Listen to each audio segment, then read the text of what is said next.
ఆదికాండము 24వ అధ్యాయము మొదటి వచన భాగాన్ని చదువుకుందాం. అన్ని విషయముల్లోనూ యెహోవా అబ్రహామును ఆశీర్వదించెను. ప్రైజ్ ది లార్డ్ అండి.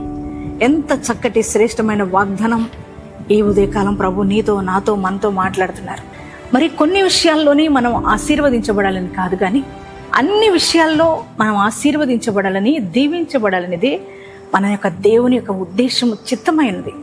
దేవుని పిల్లలారా, ప్రతి ఒక్క విషయాల్లో చాలా ఇబ్బంది పడుతున్నవేమో, ఆర్థికంగా, కుటుంబ పరంగా, వ్యక్తిగతంగా, అలాగే ఉద్యోగ రీత్యా, వ్యాపార రీత్యా ఎటువంటి ఆశీర్వాదం లేక, ఎటువంటి దీవెన లేక నిరుత్సాహంగా, నిరాశతో ఉండి అబ్రహామును ఆశీర్వదించినట్లు అన్ని విషయాల్లో నన్ను కూడా అన్ని విషయాల్లో ఆశీర్వదిస్తున్నందుకు వందనాలు యేసయ్యా, థ్యాంక్ యూ యేసయ్యని యేసయ్యకు థ్యాంక్స్ చెప్పండి.